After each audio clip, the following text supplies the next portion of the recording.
കർത്താവിന്റെ പരിശുദ്ധ നാമം വാഴ്ത്തപ്പെടുമാറാകട്ടെ. അനുഗ്രഹിക്കപ്പെട്ടതായി കർത്തൃപകൽക്കാലം ദൈവസന്നിധിയിലായിരിക്കുന്ന വാത്സല്യ കർത്തൃദാസന്മാർ, കടന്നു വന്നിരിക്കുന്ന മാതാപിതാക്കൾ, സഹോദരി സഹോദരന്മാർ, ഏവർക്കും ധന്യനായ യേശുക്രിസ്തുവിന്റെ നാമത്തിൽ സ്നേഹവന്ദനങ്ങളെ അറിയിക്കുന്നു. ദൈവത്തെ ആരാധിപ്പാനും ദൈവത്തെ മഹത്വപ്പെടുത്തുവാനും നമ്മുടെ ജീവിതത്തിൽ കർത്താവ് അനുവദിച്ചു നൽകിയ ഈ ശാന്തമായ അന്തരീക്ഷത്തെ ഓർത്ത് ദൈവത്തെ സ്തുതിക്കുന്നു, കർത്താവിനെ മഹത്വപ്പെടുത്തുന്നു. ദൈവസന്നിധിയിൽ കൂടി വന്ന് ആരാധിക്കുവാനും ദൈവശബ്ദം കേൾക്കുവാനും കേൾക്കപ്പെടുന്ന ദൈവശബ്ദത്തിന് മുമ്പിൽ സമർപ്പിക്കുവാനും കർത്താവ് നമ്മെ എല്ലാ നിലയിലും സഹായിക്കട്ടെ എന്ന് ദൈവസന്നിധിയിൽ ആത്മാർത്ഥമായി പ്രാർത്ഥിക്കുന്നു. കഴിഞ്ഞ ആഴ്ചയുടെ ദിവസങ്ങളിൽ അനുഗ്രഹിക്കപ്പെട്ടതായ 2 ദിനങ്ങളിലെ ഉപവാസ പ്രാർത്ഥനകൾ ദൈവം നമുക്ക് നൽകി. അനുഗ്രഹിക്കപ്പെട്ടതായ വചനങ്ങൾ ശ്രവിക്കുവാൻ കൂടി വന്ന ദൈവമക്കൾക്ക് അവസരം കർത്താവ് നൽകി. ബുധനാഴ്ചയും ഇന്നലെ രാത്രിയിലും ദൈവസന്നിധിയിൽ പ്രാർത്ഥനയ്ക്കായിട്ട് കൂടി വരുവാൻ കർത്താവ് അവസരങ്ങൾ നൽകി. ഒരു ചെറിയ കൂട്ടമായി ഇന്നലെ വൈകിട്ടും കൂടി വന്ന് പ്രാർത്ഥിക്കുവാൻ ദൈവം അവസരങ്ങൾ നൽകി. കർത്താവ് എല്ലാറ്റിനും മഹത്വമെടുക്കട്ടെ എന്ന് ദൈവസന്നിധിയിൽ പ്രാർത്ഥിക്കുന്നു. വളരെ പ്രാർത്ഥനയോടെ ദൈവസന്നിധിയിലായിരിക്കാം. എനിക്ക് എന്റെ മുമ്പിലുള്ളതായ സമയത്തിന്റെ പരിധിക്കുള്ളിൽ നിന്നുകൊണ്ട് വേഗത്തിൽ ദൈവം എന്നെ ഏൽപ്പിച്ച ആലോചന പങ്കുവച്ചിരിപ്പാൻ കർത്താവിൽ ആഗ്രഹിക്കുന്നു. വളരെ ചെറിയൊരു സങ്കീർത്തനമാണ് നമുക്ക് വായിപ്പാനിടയായത്. എങ്കിലും വളരെ അർത്ഥവ്യാപ്തിയുള്ള ഒരു സങ്കീർത്തനമാണ് നമുക്ക് വായിപ്പാനിടയായത്. ആ വായിച്ച സങ്കീർത്തനത്തിൽ നിന്ന് 1-ാം വാക്യത്തിന്റെ ആരംഭ വാചകം മാത്രം ഓർപ്പിച്ച് ദൈവസന്നിധിയിൽ ഇരിപ്പാൻ കർത്താവിൽ ആഗ്രഹിക്കുന്നു. അതിന്റെ 1-ാമത്തെ വാക്യം മുഴുവനായി നമുക്ക് വായിക്കാം.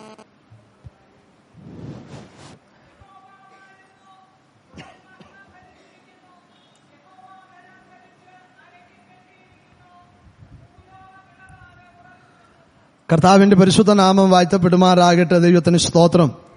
അതിന്റെ ആരംഭ വാചകം മാത്രം ഞാൻ ഒരിക്കൽ കൂടെ ആവർത്തിക്കട്ടെ. യഹോവ വാഴുന്നു. ഇന്ന് പകൽ അല്പസമയം വാഴുന്ന യഹോവയെക്കുറിച്ച് ചില കാര്യങ്ങൾ ഓർപ്പിച്ച് ദൈവസന്നിധിയിൽ ഇരിപ്പാൻ കർത്താവിൽ ആഗ്രഹിക്കുന്നു. ദൈവത്തിന് സ്തോത്രം. യഹോവ വാഴുന്നു എന്നുള്ള പദപ്രയോഗം സങ്കീർത്തനങ്ങളിൽ പല ഭാഗങ്ങളിലായി നമുക്ക് വീണ്ടും കാണുവാനായിട്ട് കഴിയുന്നുണ്ട്. 97-ാം സങ്കീർത്തനത്തിന്റെ ആരംഭ ഭാഗം ശ്രദ്ധിച്ചാൽ അവിടെയും ആരംഭം തുടങ്ങുന്നതിങ്ങനെയാണ്, യഹോവ വാഴുന്നു. 99-ാം സങ്കീർത്തനം ആരംഭിക്കുന്നതും അങ്ങനെ തന്നെയാണ്, യഹോവ വാഴുന്നു. ദൈവത്തിന് സ്തോത്രം. ദൈവം എവിടെയാണ് വാഴുന്നത്, ആരിലാണ് വാഴുന്നത് എന്നുള്ളത് നമുക്ക് അല്പം ചിന്തിക്കാം. ദൈവത്തിന് സ്തോത്രം. ഈ വചനം നമ്മെ പഠിപ്പിക്കുന്നത് വാഴേണ്ടത് യഹോവയാ. ഇന്ന് പകൽ അല്പസമയം ശാന്തമായി ആ വചനം ചിന്തിക്കുമ്പോൾ ദൈവത്തിന്റെ സന്നിധിയിലായിരിക്കുന്ന നാം ഓരോരുത്തരും നമ്മുടെ ജീവിതത്തെ ഒന്ന് ചിന്തിക്കണം. നമ്മിൽ വാഴേണ്ടത് ദൈവമാണ്. ദൈവത്തിന് സ്തോത്രം. 59-ാം സങ്കീർത്തനത്തിന്റെ 19-ാമത്തെ വാക്യം വായിക്കുമ്പോൾ, 13-ാമത്തെ വാക്യം, 59-ാം സങ്കീർത്തനം 13-ാം വാക്യം വായിക്കുമ്പോൾ അവിടെ യാക്കോബിൽ യഹോവ വാഴുന്നു എന്നൊരു പദമുണ്ട്. എടുത്ത പ്രിയപ്പെട്ടവർക്ക് അത് വായിക്കാം.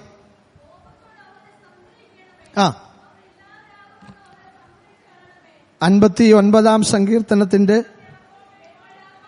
ദൈവം യാക്കോബിൽ വാഴുന്നു. മതി.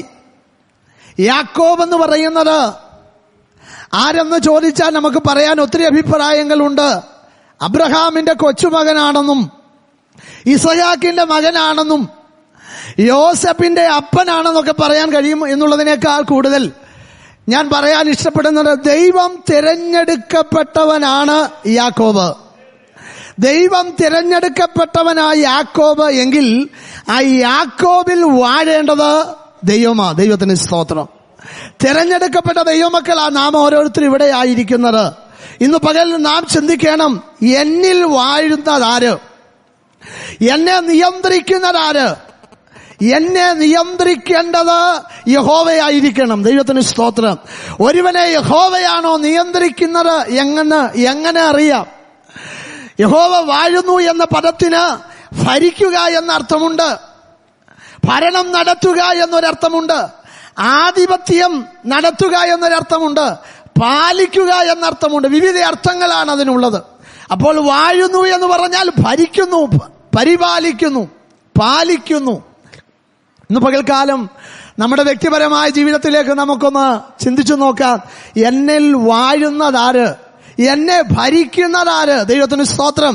ആരാണ് ഭരിക്കുന്നതെന്ന്, ആരാണ് വാഴുന്നത് എന്നുള്ളത് നമ്മുടെ പ്രവൃത്തി കണ്ടാൽ അറിയാം. ദൈവത്തിന് സ്തോത്രം. ഹല്ലേലൂയ. ഒന്ന് രണ്ട് പ്രിയപ്പെട്ടവരെ വളരെ കമ്പിവാചകം പോലെ ഞാൻ എടുത്ത് ഓർപ്പിക്കാം. വായിച്ച് ആ ഭാഗം തെളിയിക്കുവാൻ എന്റെ മുമ്പിൽ സമയമില്ല. ഞാൻ ആ ഭാഗം മാത്രം ഉദ്ധരിച്ചു പോകാം. പഴയ നിയമത്തിൽ ദൈവം ഒരു രാജാവിനെ തിരഞ്ഞെടുത്തു. അവന്റെ പേരത്രേ ശൗൽ.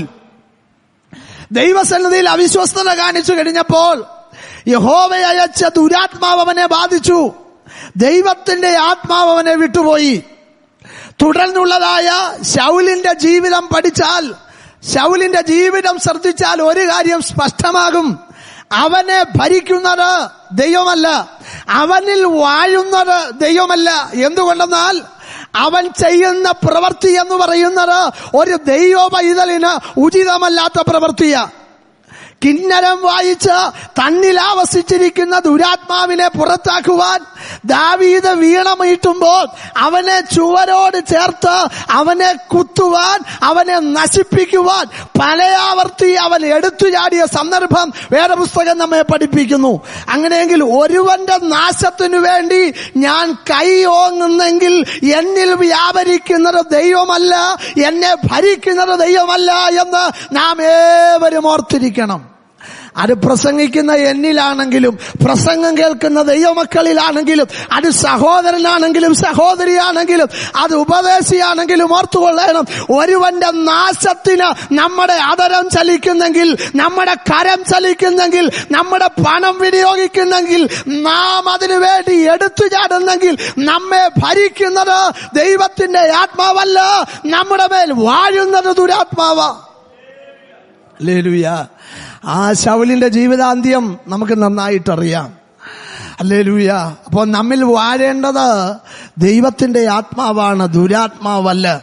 വീണ്ടും പുതിയ നിയമത്തിലേക്ക് നാം ശ്രദ്ധിക്കുമ്പോൾ ഒരു ശൗലിനെ അഥവാ പൗലോസിനെ കാണാൻ കഴിയുന്നു.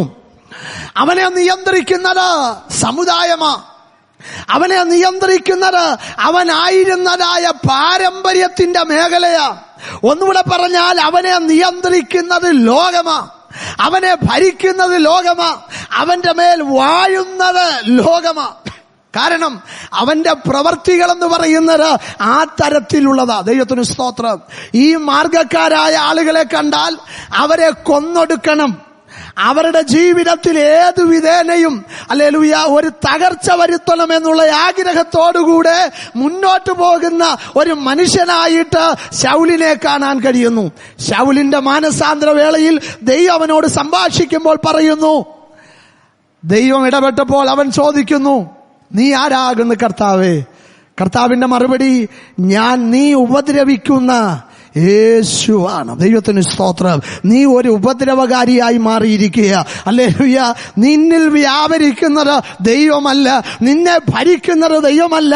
നിന്നിൽ വ്യാപരിക്കുന്ന ഘടകം അത് ദൈവികമല്ല, അത് മാനുഷികമാണ്, അത് ലൗകികമാണ്, അത് ലോകത്തിൻ്റെതാ. ദൈവത്തിന് സ്തോത്രം. ഇന്ന് പകൽക്കാലം വിസ്താര ഭയത്താൽ ഞാൻ ആ വാക്കുകളെ ഞാൻ അവിടെ ചുരുക്കിക്കൊണ്ട് ദൈവമക്കളോട് ഓർപ്പിക്കട്ടെ.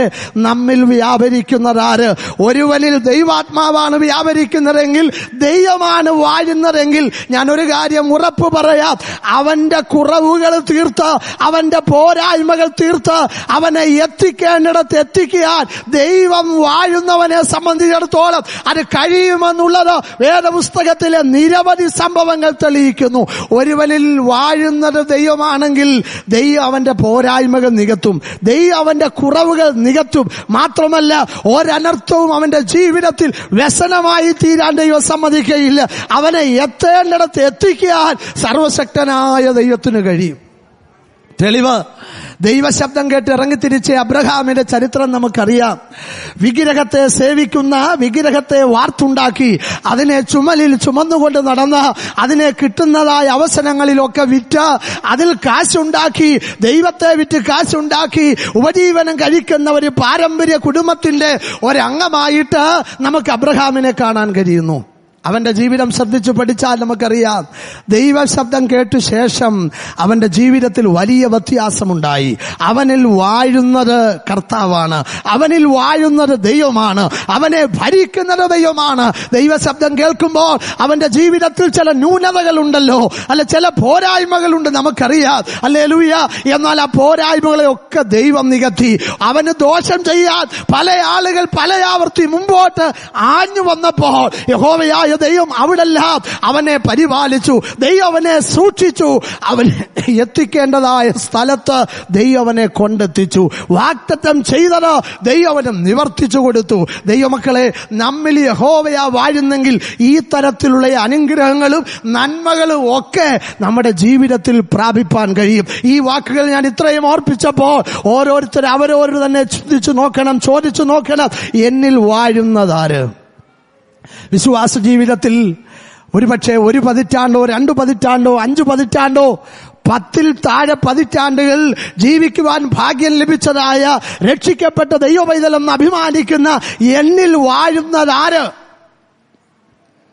ദൈവമാണ് എന്നിൽ വാഴുന്നെങ്കിൽ അതിന്റെ വ്യത്യാസങ്ങൾ കാണണം, അതിന്റെ മാറ്റങ്ങൾ കാണണം. അല്ലെ, കർത്താവ് പറഞ്ഞു, ഹല്ലേലൂയ, ഞാൻ ലൗകികനല്ലാത്തതുപോലെ അവരിൽ ലൗകികരാകരുത്. അതാ വിളിച്ച കർത്താവിന്റെ ലക്ഷ്യം, അതാ വിളിച്ച കർത്താവിന്റെ ഉദ്ദേശം. ആ ലക്ഷ്യത്തിൽ നിന്ന് വ്യതിചലിക്കുന്നവരാകരുത് ദൈവമക്കളെന്ന് ദൈവം ആഗ്രഹിക്കുകയാണ്. അങ്ങനെയെങ്കിൽ വ്യക്തിപരമായ ജീവിതത്തിൽ ഒന്നാമത്തെ എന്റെ ചിന്ത, കർത്താവ് വാഴട്ടെ, കർത്താവ് നമ്മെ ഭരിക്കട്ടെ വ്യക്തിപരമായ ജീവിതത്തിൽ. രണ്ടാമത്, നമ്മുടെ കുടുംബ ജീവിതത്തിൽ കർത്താവ് വാഴട്ടെ, കർത്താവ് ഭരിക്കട്ടെ. കർത്താവ് ഒരു കുടുംബത്തിൽ വാഴുന്നില്ലെങ്കിൽ, ഒരു കുടുംബത്തിൽ കർത്താവ് ഭരിക്കുന്നില്ലെങ്കിൽ, ഒരുപക്ഷെ നമുക്ക് അല്പം വ്യസനം തോന്നുന്ന ചില കാര്യങ്ങളായിരിക്കാം തുടർന്ന് ഞാൻ പറയുന്നത്. ഒരു കുടുംബത്തിന്റെ നാഥൻ, ഒരു കുടുംബത്തിന്റെ തലവൻ, ഒരു കുടുംബത്തിന്റെ കേന്ദ്ര ബിന്ദു അഥവാ കേന്ദ്രസ്ഥാനം കൈകാര്യം ചെയ്യേണ്ടത്, വേദപുസ്തകം വിളിച്ചറിയിക്കുന്നത് ആ കുടുംബനാഥനാണ്. എന്ന് പറഞ്ഞാൽ ആ കുടുംബത്തിന്റെ തലയായിരിക്കുന്ന ഭർത്താവ്. ഏത് സ്ത്രീയുടെയും തല പുരുഷൻ, പുരുഷന്റെ തല ക്രിസ്തു, ക്രിസ്തുവിന്റെ തല ദൈവം. ദൈവത്തിന് സ്തോത്രം. ഇങ്ങനെയാണ് വേദപുസ്തകം വെച്ചിരിക്കുന്ന ഓർഡർ എങ്കിൽ, ഹല്ലേലൂയ, നമ്മുടെ ഭവനത്തിൽ മാനുഷിക നിലയിൽ നായകത്വം വഹിക്കേണ്ടത് ഏത് രക്ഷിക്കപ്പെട്ട ദൈവപൈതലിന്റെ ഭവനത്തിലും ഒരു ഭർത്താവ് ആ കുടുംബത്തിൽ ഉള്ളിടത്തോളം കാലം ആ ഭർത്താവായിരിക്കണം ആ കുടുംബത്തിന്റെ നാഥൻ. ഞാൻ പറയട്ടെ, ഒരുപക്ഷെ കഴിവ് കുറഞ്ഞ ആളായിരിക്കുക, കഴിവ് കുറഞ്ഞ അല്ല കൂടിയ ആളായിരിക്കുക, ഒരുപക്ഷെ ഒരു 10 പൈസയുടെ വരുമാനമില്ലാത്തയാളായിരിക്കുക. ഭാര്യയ്ക്ക് ജോലിയുണ്ട്, ഭർത്താവിന് ജോലിയില്ല. അല്ലെങ്കിൽ ഭാര്യയുടെ ജോലിയുടെ 4-1 ഭർത്താവിനുള്ളൂ. എന്നാലും ദൈവമക്കളെ, ഞാൻ ഓർപ്പിക്കട്ടെ, വേദപുസ്തകം വെച്ചിരിക്കുന്ന വ്യവസ്ഥ അത് അംഗീകരിച്ചേ മതിയാകുള്ളൂ. ഒന്നുകൂടെ പറഞ്ഞാൽ, ഭാര്യ പരിശുദ്ധാത്മാവിന്റെ നിറവ് പ്രാപിച്ച വ്യക്തിയാണ്, ഭർത്താവ് അഭിഷേകം പ്രാപിച്ച വ്യക്തിയല്ല എന്ന കാരണത്താൽ പുച്ഛിക്കാനും തരം താഴ്ത്താനും വേദപുസ്തകം ആരെയും അനുവദിക്കുന്നില്ല.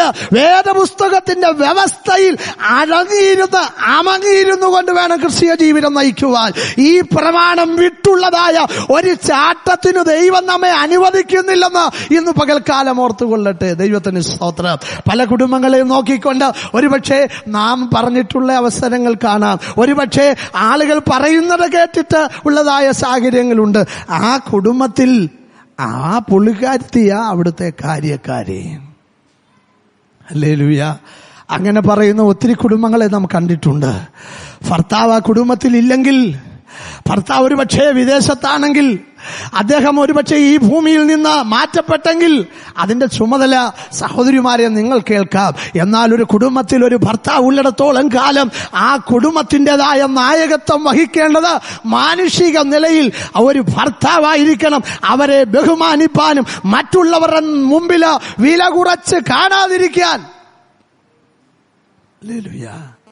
ഞങ്ങളുടെ വീട്ടിലെ പുള്ളിക്കാരൻ ഒരു കഴിവുമില്ലെന്ന് അഭിമാനത്തോടെ പറയുന്ന സഹോദരിമാരെ ഞാൻ കണ്ടിട്ടുണ്ട്. പറയരുത്. ഇന്നലെ വരെ പറഞ്ഞിട്ടുണ്ടെങ്കിൽ ഹല്ലേലൂയ, നീയും ഞാനും പറയുന്ന അന്യഭാഷ ഏതാണെന്നുള്ളതിന് എനിക്ക് സംശയമുണ്ട്. കാരണം വചനത്തിന്റെ പ്രമാണം തെറ്റിച്ച ഈ പറയുന്നത്, ഈ പ്രമാണത്തിനകത്ത് നിന്ന് ജീവിക്കുവാനാ ദൈവം നമ്മെ കൂട്ടിയോജിപ്പിച്ചത്. ആരാ ക്രിസ്തീയ ജീവിതം. അങ്ങനെയെങ്കിൽ ഭാര്യ ഭർത്താവിന് കീഴടങ്ങണം, അല്ലെങ്കിൽ അവളുടെ മേൽ അവൻ വാഴണമെന്നുള്ളത് ദൈവം വെച്ചിരിക്കുന്ന വ്യവസ്ഥയാണ്. ഞാൻ മുന്നോട്ട് പോകട്ടെ. ഞാൻ പറഞ്ഞത് മാനുഷികമായ നിലയിൽ അതാ അതിന്റെ ലെവൽ എന്ന് പറയുന്നത്.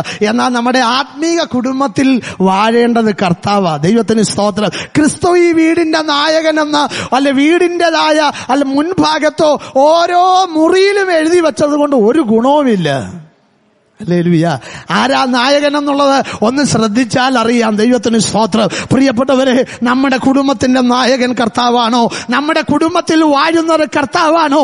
കർത്താവാണ് ഒരു കുടുംബത്തിൽ വാഴുന്നതെങ്കിൽ ഞാൻ ഉറപ്പായി പറയാം, ആ കുടുംബം പരാജയപ്പെടത്തില്ല, ആ കുടുംബം നിലംപരിചാകയില്ല, ആ കുടുംബം എന്നും ദൈവത്താൽ അനുഗ്രഹിക്കപ്പെടാനിടയായിത്തീരും. വലിയ സ്തോത്രമോ വലിയ ഹല്ലേലൂയ ഒന്നും പ്രതീക്ഷിച്ചുകൊണ്ടല്ല ഞാൻ ഇത് പറയുന്നത്. ഇത് പറയാൻ ദൈവം എന്നെ നിയോഗിച്ചിട്ടുള്ളത് കൊണ്ട് ഹല്ലേലൂയ ഒരു പക്ഷേ അതിന്റെ മുന്നിൽ വരുന്ന ഹല്ലേലൂയ ബുദ്ധിമുട്ടുകൾ എന്താണെന്നുള്ളത് ഹല്ലേലൂയ ഞാൻ നന്നായി മനസ്സിലാക്കിയിട്ട് ദൈവം എന്നെ ഏൽപ്പിച്ച വചനത്തിൽ കലർപ്പില്ലാതെ വിളിച്ചു പറയുക. ദൈവത്തിന് സ്തോത്രം. നമ്മുടെ കുടുംബത്തിൽ വാഴേണ്ടത് കർത്താവാകട്ടെ, നമ്മുടെ കുടുംബത്തെ ഭരിക്കേണ്ടത് കർത്താവാകട്ടെ. ദൈവത്തിന് സ്തോത്രം. അല്ലാതുള്ള ഏതെങ്കിലും കുടുംബങ്ങൾ എവിടെങ്കിലും രക്ഷപ്പെട്ട ചരിത്രമുണ്ടെങ്കിൽ നിങ്ങൾ എന്നോട് പറ, ഞാനത് സമ്മതിച്ചു തരാം. വേദപുസ്തകത്തിൽ ചൂണ്ടിക്കാട്ടുന്ന ഒരു കുടുംബമുണ്ടല്ലോ, ലോത്തിന്റെ കുടുംബം. ഹല്ലേലൂയ. ദൈവമായിട്ടും ദൈവികമായ കാര്യങ്ങളുമായി ബന്ധമില്ലാത്തൊരു കുടുംബമല്ല. അബ്രഹാമിന്റെ ആ ഭവനവുമായി ബന്ധപ്പെട്ട് ജീവിച്ചിരുന്നതായ കാലയളവിൽ ആ ദൈവം ആരാണെന്ന് അവർക്കറിയാം. ദൈവത്തിൻ്റെതായ ഹല്ലേലൂയ സ്നേഹം എന്താണെന്നറിയാം. എങ്ങനെയാ ദൈവം നയിക്കുന്നത് എന്നൊക്കെ അവർക്കറിയാം. എന്നാൽ ചില കാലങ്ങൾ കഴിഞ്ഞ് വേർപെട്ട് ജീവിക്കേണ്ട, അല്ലെങ്കിൽ വേർപെട്ട് മുന്നോട്ട് പോകേണ്ടതായ ഒരു കാലയളവ് വന്നു. ആ കാലയളവിൽ തനിക്കിഷ്ടമുള്ളതായ നിലകളിൽ തന്റെ ഹൃദയത്തിന്റെ ആ ഒരു കാഴ്ചപ്പാടനുസരിച്ച്, അല്ലെങ്കിൽ തന്നെ നിയന്ത്രിക്കുന്ന ആ ശക്തിയുടെ നിലവാരത്തിനനുസരിച്ച് അവൻ മുന്നോട്ട് പോയി. അവൻ ചെന്ന് പാർത്തത് മഹാപാപികളായിരിക്കുന്ന സോദോം നിവാസികളുടെ പട്ടണം വരെയും കൂടാരം മാറ്റി അടിച്ച് ആ നിലയിൽ മുന്നോട്ട് പോയി. നോക്കണമേ, ആ തലമുറ വഴിതെറ്റി പോകാനുള്ള കാരണം ആ കുടുംബത്തിൻ്റെതായ മാതാപിതാക്കളാണെന്ന് പറഞ്ഞാൽ നിങ്ങൾക്ക് എത്ര പേര് യോജിപ്പാൻ കഴിയുമെന്നുള്ളത് എനിക്കറിയില്ല. എങ്കിലും ഞാൻ ഓർപ്പിക്കട്ടെ, ഒരു കുടുംബത്തെ ഭരിക്കുന്നത് കർത്താവാണെങ്കിൽ ആ കർത്താവ് നയിക്കുന്നവൻ ഒരിക്കലും സോദോമിലേക്ക് പോകയില്ല, അവൻ ഒരിക്കലും തകർന്നു പോകയില്ല. 10ാം തലമുറ പോലും ആലയത്തിൽ പ്രവേശിക്കരുതെന്നുള്ള ശാപം വലിച്ച് വാങ്ങത്തക്ക നിലയിൽ നിവധിച്ചു പോയതിന്റെ കാരണമെന്ത്? ദൈവം അവരെ ഭരിക്കാതിരുന്നത് കൊണ്ടാണ്. ദൈവവരെ ഭരിച്ചിരുന്നെങ്കിൽ, ദൈവശബ്ദത്തിന് കാതോർത്തിരുന്നെങ്കിൽ, ദൈവശബ്ദത്തിന് ചെവി ചായിച്ചിരുന്നെങ്കിൽ, ഒരു ബുദ്ധിമുട്ട് വരുമ്പോ, ഒരു പ്രയാസം വരുമ്പോ മാനുഷിക ആലോചനയല്ല തേടേണ്ടത്. ഈ ലോകത്തിലുള്ളതായ മനുഷ്യനോട് ആലോചന തേടുകയല്ല ചെയ്യേണ്ടത്. നീ രക്ഷിക്കപ്പെട്ടൊരു ദൈവപൈതലാണെങ്കിൽ ബുദ്ധിമുട്ടുകൾ വരാം, ബുദ്ധിമുട്ടുകൾ ഉണ്ട്, ഞാനത് സമ്മതിക്കുന്നു. കാരണം എന്റെ വാക്കുകളല്ല, കർത്താവ് തന്നെ പറഞ്ഞു, ലോകത്തിൽ നിനക്ക് കഷ്ടമുണ്ട്. ഇല്ലെന്നാര് പറഞ്ഞാലും കഷ്ടമുണ്ട്.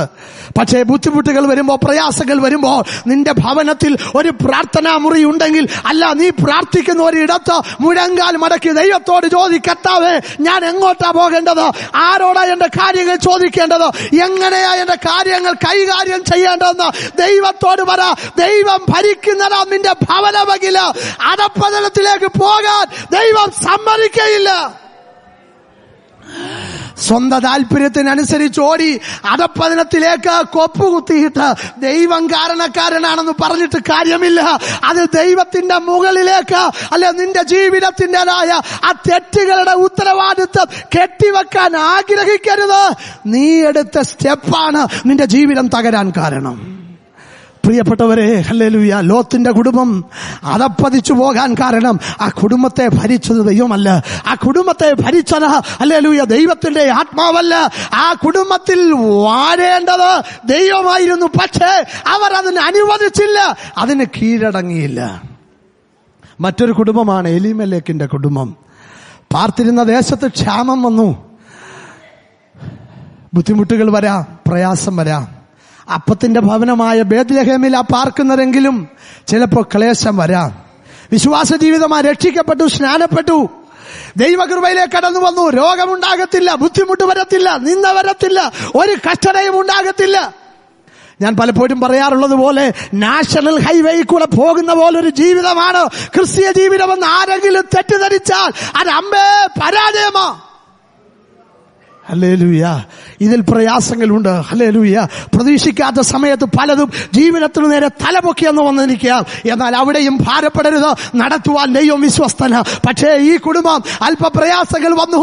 അവർ സ്വന്തമായിട്ടുള്ള താല്പര്യപ്രകാരം എന്ന് പറഞ്ഞാൽ ദൈവം അവരെ ഭരിക്കുവാൻ അവരാഗ്രഹിക്കാതിരുന്നത് കൊണ്ട് അവരുടെ ഇഷ്ടപ്രകാരം അവരൊരു ഇറങ്ങിപ്പോക്ക് നടത്തി. അതിന്റെ ഫലമായി ജീവിതത്തിൽ ഒരുപാട് കഷ്ടങ്ങളും നഷ്ടങ്ങളും അവർ സമ്പാദിച്ചു. ഹല്ലേലൂയ. ജീവിതത്തിൽ ഒരിക്കൽ പോലും ഉണ്ടാകാൻ പാടില്ലാത്ത ഒരുപാട് വേദനകൾ കാശ് കൊടുത്തു വാങ്ങിയതുപോലെ ഹല്ലേലൂയ ആ വിധവമാരുടെ അല്ലെങ്കിൽ അനാഥത്തിന്റെ അനുഭവത്തിലേക്ക് നീങ്ങപ്പെട്ട ഒരു വലിയ ഒരു കുടുംബമായി ആ കുടുംബം തകർന്നു പോയതിന്റെ കാരണമെന്ത്? ഹല്ലേലൂയ. ബൈബിളിൽ ഇങ്ങനെ സങ്കീർത്തന ഒരു വാക്യമില്ലേ, നീതിമാൻ തുണയില്ലാതിരിക്കുന്നതും അവന്റെ സന്തതി ആഹാരം ഇരക്കുന്നതും ഞാൻ കണ്ടിട്ടില്ല എന്ന് വചനം പറയുമ്പോൾ യവക്കൊയ്ത്തിന്റെ ആരംഭത്തിൽ കാല പറക്കേണ്ട ഒരു ഗതികേടിലേക്ക് നീ തരംതാണ് പോയതെന്ത്? ദൈവമാ വിളിച്ചതെങ്കിൽ ആവശ്യമുള്ളത് തരാൻ ദൈവം വിശ്വസ്തനല്ലേ? ബാലസിംഹങ്ങളിൽ വിരകിട്ടാരെ വിശന്നിരിക്കുമ്പോൾ യഹോവയെ അന്വേഷിക്കുന്നവർക്കോ ഒരു നന്മയ്ക്കും കുറവില്ല എന്ന് വചനം വായിക്കുന്നത് പോലെ ഏലിയാവിന്റെ ദൈവമാണ് നമ്മുടെ ദൈവമെങ്കിൽ ബുദ്ധിമുട്ട് വരുമ്പോൾ നിനക്ക് ആവശ്യമുള്ളത് നിന്റെ അടുക്കൽ കൊണ്ടുതരാൻ എന്റെ ദൈവം വിശ്വസ്തനാ. ഇനി അടുക്കൽ കൊണ്ടുതരാൻ ഒരുപക്ഷെ കഴിഞ്ഞില്ലെങ്കിലും ദൈവം കരുതിയിടത്തേക്ക് പറഞ്ഞയക്കാൻ ദൈവത്തിന് കഴിയും. അതാ നീയും ഞാനും സേവിക്കുന്ന ദൈവം. അങ്ങനെയെങ്കിൽ ദൈവാലോചന പ്രകാരം അല്ലാതെ ഓടിയത് കൊണ്ട് എന്ത് സംഭവിച്ചു? കാലാപറക്കേണ്ട ഒരു ഗതികേടിലേക്ക് ഒരു 3 വിധവമാർ ഒരുമിച്ച് പാർത്ത ആരംഭമായ ഭവനത്തിൽ നിന്ന് 2 പേരല്ലേ മടങ്ങി വരേണ്ടി വന്നത്? ആരാ ഭരിച്ചത്? ഇന്ന് പകൽക്കാലം കൈയടിച്ച് സമ്മതിക്കേണ്ടിയിരിക്കുന്നു. ദൈവമല്ല ഭരിച്ചത്. മറ്റാര് ഭരിച്ചെന്ന് പറയാൻ ഞാനാണല്ല. പക്ഷേ ഞാൻ ഒന്നറിയുന്നു, ദൈവമല്ല ആ കുടുംബത്തിൽ വാണുകൊണ്ടിരിക്കുന്നത്, ദൈവമല്ല ആ കുടുംബത്തെ ഭരിച്ചുകൊണ്ടിരിക്കുന്നത്, ഏതോ മറ്റൊരു ശക്തി. ദൈവമാണ് നിന്നെ ഭരിക്കുന്നതെങ്കിൽ അവർ പാർപ്പാൻ തൊക്കെ പട്ടണത്തിൽ ചെല്ലേണ്ടതിന് അവനവരെ ചൊവ്വേയുള്ള വഴിയിൽ നടത്തി. ചൊവ്വുകെട്ട വഴിയിലൂടെ നടത്തുന്നവനല്ല എന്റെ ദൈവം. പ്രിയരെ, എന്റെ രണ്ടാമത്തെ ചിന്ത ഞാനിവിടെ അവസാനിപ്പിക്കുമ്പോൾ ഓർപ്പിക്കട്ടെ. ഇന്ന് പകൽക്കാല കുടുംബജീവിതം നയിക്കുന്ന എന്റെ വാത്സല്യ മാതാപിതാക്കളെ, എന്റെ സഹോദരി സഹോദരന്മാരെ, ഒരു നിമിഷം നമ്മുടെ ജീവിതത്തിൽ നമ്മുടെ അന്തരാത്മാവോട് ചോദിക്കുക, എന്റെ കുടുംബത്തെ നിയന്ത്രിക്കുന്നതാര്? എന്റെ കുടുംബത്തെ ഭരിക്കുന്നതാര്? എന്റെ കുടുംബത്തിൽ വാഴുന്നതാണ്. ഒരുപക്ഷെ നീ ഞാനും ആഗ്രഹിച്ചതുപോലെ കാര്യങ്ങൾ നടക്കുന്നില്ല. കൈവിട്ടുപോയതായ ഒരു പട്ടം പോലെ, ഹല്ലേലൂയ, കയ്യിൽ നിന്ന് തുഴം നഷ്ടപ്പെട്ടു പോയ ഒരു വഞ്ചിക്കാരനെ പോലെ എന്ത് ചെയ്യണമെന്നറിയാതെ വല്ലാതെ വാവിട്ട് നിലവിളിക്കുന്ന ഒരവസ്ഥയെങ്കിൽ ഇന്ന് പകൽക്കാലം ഒരിക്കൽ കൂടെ ശ്രദ്ധിച്ച് പരിശോധിക്കുക. എവിടെയോ തകരാറ് സംഭവിച്ചിട്ടുണ്ട്. ഇന്ന് പകൽ മടങ്ങി വാ. സഹായിപ്പാൻ സ്വർഗത്തിലെ ദൈവം വിശ്വസ്തനാണ്. വേഗത്തിൽ ഒരു 5 മിനിറ്റ് കൊണ്ട് എന്റെ വാക്കുകളെ ഞാൻ അവസാനിപ്പിക്കാം. അപ്പോൾ വ്യക്തിപരമായ ജീവിതത്തിൽ വാഴേണ്ടത് ദൈവമായിരിക്കണം. കുടുംബജീവിതത്തിൽ വാഴേണ്ടത് ദൈവമായിരിക്കണം. ഇനി മൂന്നാമത്, നാം കൂടി വന്ന, രക്ഷിക്കപ്പെട്ട ദൈവമക്കൾ കൂടി വന്ന ഇടമാണല്ലോ സഭ. ഈ സഭയിൽ വാഴേണ്ടതും ദൈവമാണ്. പക്ഷേ സന്ദർഭവശാൽ, നിർഭാഗ്യവശാൽ ഞാൻ പറയട്ടെ, ഇന്ന് പലയിടങ്ങളിലും സഭാതലത്തിൽ രക്ഷിക്കപ്പെട്ട ദൈവമക്കൾ കൂടി വരുന്ന ഇടത്ത് വാഴുന്നത് ദൈവമല്ല, മറ്റു പലരുമാണ്. സങ്കടപ്പെടരുത്, ദേഷ്യപ്പെടത്തില്ലെങ്കിൽ ഞാൻ പറയാം. ഈ കഴിഞ്ഞ പ്രാവശ്യത്തെ ട്രാൻസ്ഫറിന് നമ്മുടെ ബഹുമാനപ്പെട്ട കൗൺസിൽ ഒരു അംഗമായി ഞാനിങ്ങനെ സംസാരിച്ചു. അദ്ദേഹം പറഞ്ഞു, പലയിടത്തും പല പ്രശ്നങ്ങളാ. അദ്ദേഹം പറഞ്ഞു വന്ന കൂട്ടത്തിൽ ഇങ്ങനെ പറഞ്ഞു, ഹൈറേഞ്ചിൽ എവിടെയോ ഒരിടത്തൊരു സഭയുണ്ട്, മേഴ്സിയുടെ സഭ. ഈ മേഴ്സിയുടെ സഭ എന്ന് പറയാൻ കാരണം എന്താണെന്നറിയാം? മേഴ്സി അവിടെ വാഴുന്നേ. അപ്പൊ ഈ ദൈവദാസൻ പറഞ്ഞു, 4 പേരെ അവിടോട്ട് വെച്ചു. മേഴ്സി പറഞ്ഞു അവനെ വേണ്ടാന്ന്. അവിടെ പുരുഷന്മാരില്ലാത്തത് കൊണ്ടല്ല, മേഴ്സി അനുവദിച്ചാലേ ഒരാൾ അവിടെ വരത്തുള്ളൂ. മേഴ്സിയെ പ്രീതിപ്പെടുത്തിയാലേ ഒരാൾക്ക് അവിടെ ഇരിക്കാൻ കഴിയത്തുള്ളൂ. കഴിഞ്ഞ ദിവസം ദൈവദാസൻ വന്നപ്പോ പറഞ്ഞല്ലോ, ഹല്ലേലൂയ, ഈ നാരി പറ്റടവും നാരി ഭരിക്കുന്നിടവും ശരിയാകത്തില്ല. എന്നാൽ സഭയാണെങ്കിലും കുടുംബമാണെങ്കിലും ദൈവ വ്യവസ്ഥയ്ക്ക് അതിനെതിരായി നിന്ന് അങ്ങനെ ഒരു നീക്കമാ നടത്തുന്നെങ്കിൽ അവിടെ സ്വസ്ഥതയുണ്ടാകത്തില്ല. അതുകൊണ്ട് എന്ത് സംഭവിച്ചെന്നറിയാമോ? ഈ 4 പേരെ വേണ്ട എന്ന് മേഴ്സി പറഞ്ഞപ്പോ, ആരേലും ഒരാളെ വെക്കാൻ വേണ്ടി ആഗ്രഹിച്ചപ്പോ പുള്ളികളെല്ലാം പറയുന്നത് മേഴ്സിയുടെ സഭയിലേക്ക് പോകാൻ ഞങ്ങളെ കിട്ടത്തില്ല, ദൈവസഭയുടെ സഭയുണ്ട് അവിടെ പോകാം. പ്രിയപ്പെട്ടവരെ, പലയിടത്തും ഹല്ലേലൂയ മേഴ്സി ഭരിക്കുന്ന സഭകളാ പലതും. കൃപയാൽ നമ്മുടെ ഇടയിൽ അതില്ലാത്തതോർത്ത് ദൈവത്തെ സ്തുതിക്കുന്നു. അങ്ങനെയുള്ളൊരു പോരാട്ടം വന്നാൽ അതിനെ അപ്പോഴേ ശാസിച്ചോളും. ഹല്ലേലൂയ, എനിക്കതിനുള്ള കൃപയില്ലല്ലോ, നിങ്ങൾ അതിൽ ശാസിച്ചോളും. അങ്ങനെ ഒരു അവസ്ഥ വന്നാൽ അത് ദൈവനാമം ദൂഷിക്കപ്പെടും. ഹല്ലേലൂയ. ചിലയിടത്ത് മേഴ്സിയാ ഭരിക്കുന്നെങ്കിൽ മറ്റൊരിടത്ത് ഹല്ലേലൂയ ഒരു തോമസ് കുട്ടി ഭരിക്കുന്ന ഒരു സഭയുണ്ട്. കാരണം അവിടെ ഇരിക്കുന്ന ആളുകൾ ഇരിക്കണമെങ്കിൽ ഹല്ലേലൂയ തോമസ് കുട്ടിയുമായിട്ട് നിരന്നേ പറ്റുള്ളൂ. നിർഭാഗ്യവശാൽ ഹല്ലേലൂയ ഒരു ദൈവദാസൻ ആ സ്ഥലത്ത് 2 വർഷം തികച്ചപ്പോൾ അദ്ദേഹം പറഞ്ഞു, ഹല്ലേലൂയ 2 പ്രാവശ്യം ഈ തോമസ് കുട്ടിയുടെ വീട്ടിൽ പോയി ക്ഷമ പറയേണ്ടി വന്നു. അതിന് വരെ കൂട്ടുനിന്ന ഈ പാവം പിടിച്ച ലോക്കൽ പാസ്റ്ററെ കൊണ്ട് ക്ഷമ പറയിപ്പിക്കാൻ കൂട്ടുനിന്ന തലപ്പത്തിരിക്കുന്ന പുള്ളികൾ വരെയുണ്ട്. കാരണം ഇരിക്കണോ, തോമസ് കുട്ടിയുടെ വീട്ടിൽ ചെന്ന് ക്ഷമ ചോദിക്കണം. പ്രിയപ്പെട്ടവരെ, ഹല്ലേലൂയ, നന്നാകത്തില്ല. ഹല്ലേലൂയ, സഭ ഭരിക്കേണ്ടത് തോമസ് കുട്ടിയല്ല, സഭ ഭരിക്കേണ്ടത് മേഴ്സിയല്ല, സഭ ഭരിക്കേണ്ടത് ദൈവമാ. അതല്ലാതെ ഏതെങ്കിലും ഒരു അവസ്ഥയിലേക്ക് മാറ്റിപ്പൊട്ടി പോയാൽ ഓർത്തുകൊള്ളേണം, അങ്ങനെയുള്ള സഭ എവിടെ ഗതി പിടിച്ചിട്ടുണ്ട്? ഞാൻ ഈ പറഞ്ഞ തോമസ് കുട്ടിയുടെ സഭയ്ക്ക് 40 വർഷത്തെ പ്രായമുണ്ട്. ഇന്നും 18 കുടുംബത്തെ കൊണ്ട് നിരങ്ങിക്കൊണ്ടിരിക്കുക. എന്താ ഗതി പിടിക്കാത്തതിന്റെ കാരണം? ആ സഭയെക്കുറിച്ച് അറിയാവുന്നവരാരും അങ്ങോട്ട് പോകത്തില്ല. കാരണം ഈ പുള്ളിയുടെ 2-3 ഇഷ്ടം പോലുണ്ട്. അത് ഏതറ്റം വരെയും ആരുടെ കയ്യിലും വാരിക്കോരി എറിയാൻ അയാൾക്ക് ഒരു ബുദ്ധിമുട്ടുമില്ല. ഇന്ന് പകൽക്കാലം അങ്ങനെ ഒരു പോരാട്ടവും നമ്മുടെ ഇടയിൽ ഇല്ലാത്തതോർത്ത് ഞാൻ ദൈവത്തെ സ്തുതിക്കുകയാ, ദൈവത്തെ മഹത്വപ്പെടുത്തുകയാ. നമ്മുടെ സഭയിൽ കർത്താവ് ഭരിക്കട്ടെ. Hallelujah, hallelujah. സഹോദരിമാർ ഒത്തിരി പേരുണ്ട്, സഹോദരന്മാരെക്കാൾ കൂടുതലുണ്ട്. അല്ലെങ്കിൽ സഹോദരന്മാർ അല്ലെങ്കിൽ കൃപയുള്ളവരും പ്രാപ്തിയുള്ളവരുമുണ്ട്. ദൈവം തന്ന പ്രാപ്തിക്കനുസരിച്ച് അതിന്റെ കൃപയ്ക്കനുസരിച്ച് ഓരോരുത്തരും ദൈവകൃപയുടെ അളവ് പങ്കിട്ടതിനനുസരിച്ച് നിങ്ങൾ ദൈവകൃപയിൽ വർദ്ധിച്ചു വരണം. ദൈവത്തിന് സ്തോത്രം. പക്ഷേ സഭ ക്കേണ്ടത് അത് കർത്താവായിരിക്കണം. ദൈവത്തിന് സ്തോത്രം. ഇത്രയും പറയുമ്പോ ഒരുപക്ഷെ നിങ്ങൾക്കൊരു ഭാരം തോന്നും. ഹല്ലേലൂയ. അപ്പോ ഹല്ലേലൂയ മേഴ്സിയല്ല ഭരിക്കേണ്ടത്, തോമസ് കുട്ടിയല്ല ഭരിക്കേണ്ടത്, പിന്നെ ഉപദേശിയാണോ? ഉപദേശിയുമല്ല ഭരിക്കേണ്ടത്. ഒരിക്കലും ഒരു പാസ്റ്റേഴ്സ് മീറ്റിംഗിൽ ഞങ്ങൾ ഒരുമിച്ച് ഇങ്ങനെ കൂടിയിരിക്കുമ്പോൾ എന്റെ സ്നേഹിതൻ ഒരു പാസ്റ്റർ എന്റെ കയ്യിലേക്ക് ഒരു കുറിപ്പടി തന്നു. ആ കുറിപ്പടി എടുത്ത് വായിച്ചപ്പോൾ ഇങ്ങനെ ഇതാണ് എഴുതിയിരിക്കുന്നത്: എനിക്കിന്ന് പനിയും കടുത്തതായ തലവേദനയും ആയതുകൊണ്ട് ഇന്ന് ഞാൻ പ്രസംഗിക്കുന്നില്ല, ഉപദേശി പ്രസംഗിച്ചോളാൻ.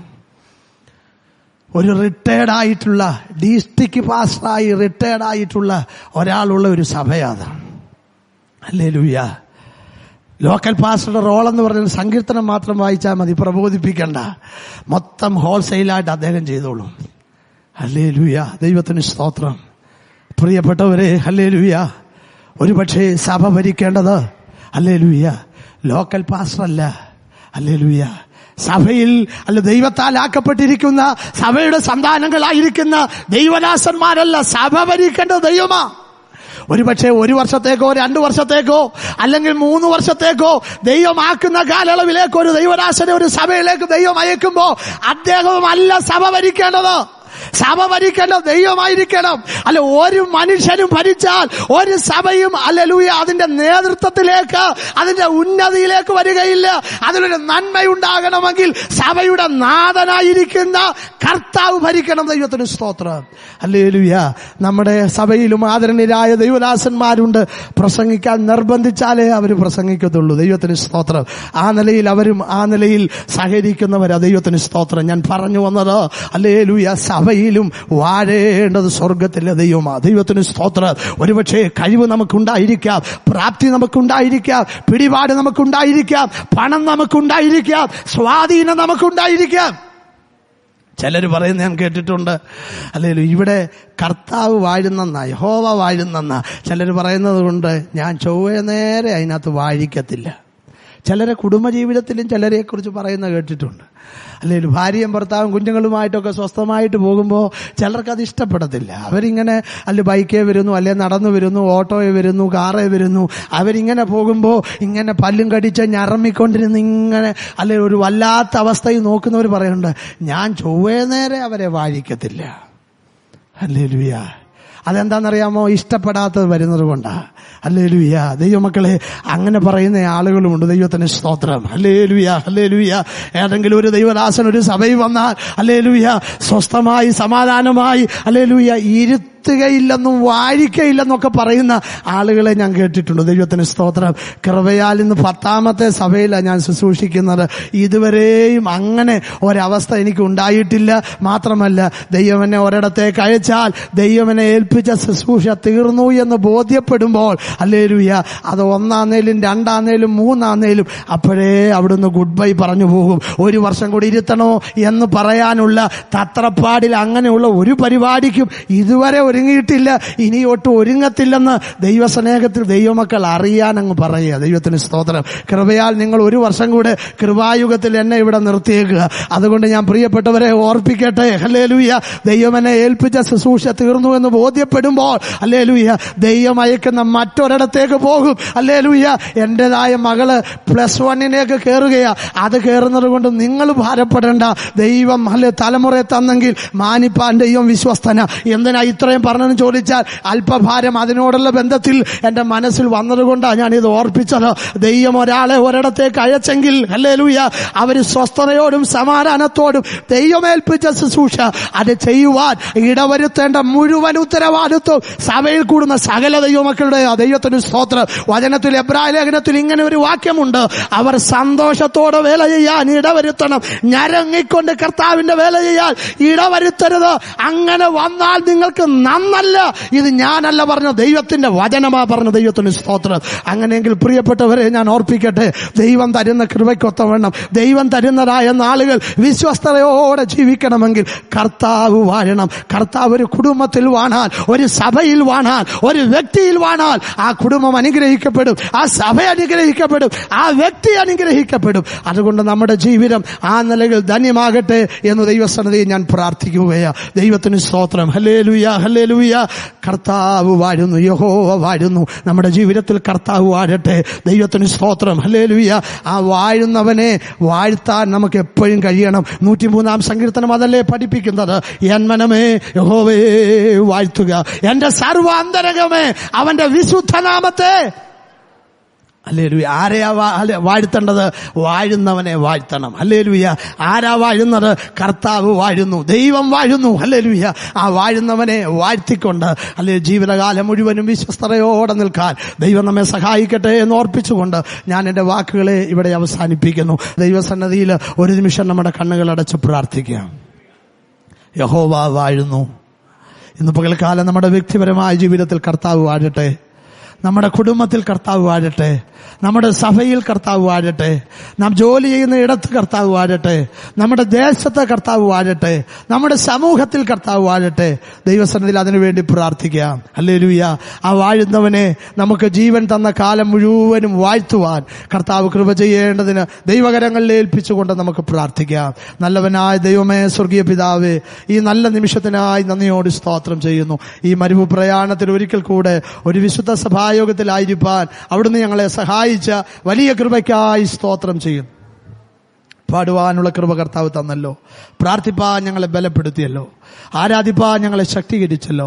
അല്പസമയം ദൈവവചനം ചിന്തിക്കുവാൻ അവിടുന്ന് ഞങ്ങളെ സഹായിച്ചു. കേൾപ്പിച്ച വചനം ഞങ്ങളുടെ ജീവിതത്തിൽ ആശ്വാസമായി അനുഗ്രഹമായി തീരുവാൻ അവിടുന്ന് കൃപ ചെയ്യണമേ. ദൈവവചനത്തിന്റെ വ്യവസ്ഥയ്ക്കനുസരിച്ച് ജീവിപ്പാൻ ഞങ്ങളെ സഹായിക്കണമേ. ഞങ്ങൾ കേട്ടതുപോലെ കർത്താവെ, ഞങ്ങളുടെ വ്യക്തിപരമായ ജീവിതത്തിലും ഞങ്ങളുടെ കുടുംബ ജീവിതത്തിലും ഞങ്ങളുടെ സഭയിലും ഞങ്ങളായിരിക്കുന്ന ഇടങ്ങളിലും ഞങ്ങളുടെ സമൂഹത്തിലും ദേശത്തിലും അങ്ങ് വാഴുവാൻ അവിടുന്ന് സഹായിക്കണം. അനുഗ്രഹിക്കണമേ. അവിടുത്തേക്ക് വാഴുവാൻ, അവിടുന്ന് ഞങ്ങളെ ഭരിക്കുവാൻ തക്കവണ്ണമുള്ള സമർപ്പണ ജീവിതം നയിപ്പാൻ ഞങ്ങളെല്ലാം സഹായിക്കണം. തലവണക്ക് എല്ലാവർക്കായി സ്തോത്രം. ധാരാളം ദൈവകൃപ നൽകി മാനിക്കണം. വരവിനായി ഒരുക്കണമേ. പ്രത്യാശ ഞങ്ങളെ നിർത്തണമേ. സകലവും ഞങ്ങൾക്കായി ജീവനെ അർപ്പിച്ച യേശുവിന്റെ നാമത്തിൽ അപേക്ഷിക്കുന്നു. ദയവുണ്ടായി കേൾക്കണമേ സ്വർഗസ്ഥ പിതാവേ. നമ്മുടെ കരവും ശബ്ദമുയർത്തി ദൈവത്തെ സന്തോഷത്തോടെ സ്തുതിച്ചാട്ടെ. Hallelujah, hallelujah, hallelujah.